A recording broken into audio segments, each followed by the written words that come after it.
Dates کا یہ special episode ہے جس میں ہماری روایتی تحقیق سے زیادہ ایک شخص کی کہانی ہے جو آج پاکستان کا وزیر اعظم ہے۔ تو آئیے سنتے ہیں عمران خان وزیر اعظم پاکستان کی کہانی، ان کی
سیدھا زمان پاک سے اٹھ کے میں انگلینڈ چلا گیا جب کرکٹ کھیلنے گیا۔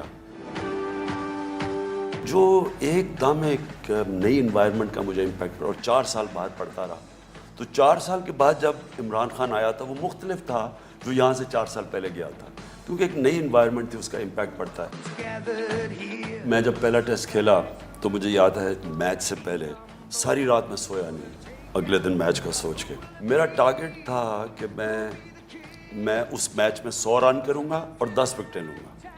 میچ میں بری طرح فیل ٹیم سے، اس کے بعد مجھے انہوں نے ڈراپ کر دیا، مذاق اڑایا۔ جب ٹور ختم ہوا تو سب کا خیال تھا کہ اب اس کی کرکٹ ختم۔ تو پھر میں نے نوٹس اپنے ذہن میں بنائے کہ میرے میں کیا غلطیاں ہیں، میں نے اچھے اچھے پلیئرز کو دیکھا، سارا میں نے آبزرو کیا۔ 3 سال لگے مجھے ٹیم میں واپس آنے میں، تو میں نے اپنے ٹارگٹ سیٹ کیا۔ تو میرا پہلا ٹارگٹ تھا کہ میں پاکستان ٹیم کا بیسٹ آل راؤنڈر بنوں گا اور بیسٹ فاسٹ بولر بنوں گا، یہ میرا پہلا ٹارگٹ تھا۔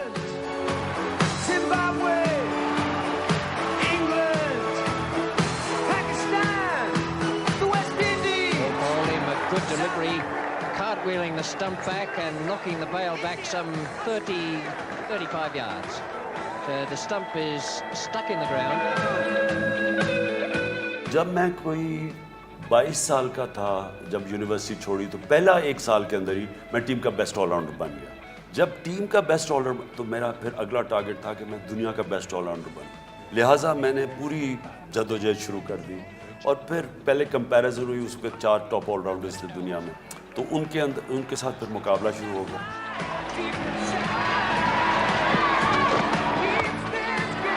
Great shot.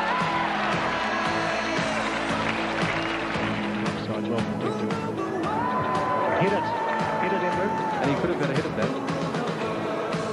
I'm sure if Tony Grigg had been there, he would have felt for interference because Max was playing around, but settled for a strike.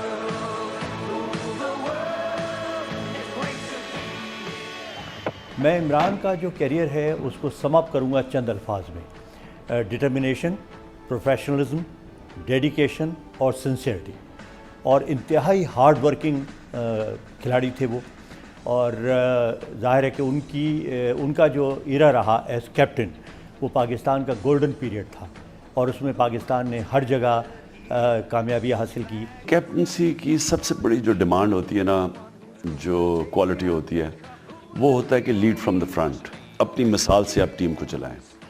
جب ایک captain خود جان مارتا ہے، آخری گیند تک لڑتا ہے، مقابلہ کرتا ہے، تو ٹیم بھی کھڑی ہو جاتی ہے۔ لارڈس ٹیسٹ میچ میں جو آخری دن تھا وہ بڑا مزیدار دن تھا، اور اس میں پاکستان کو 1 وکٹ چاہیے تھی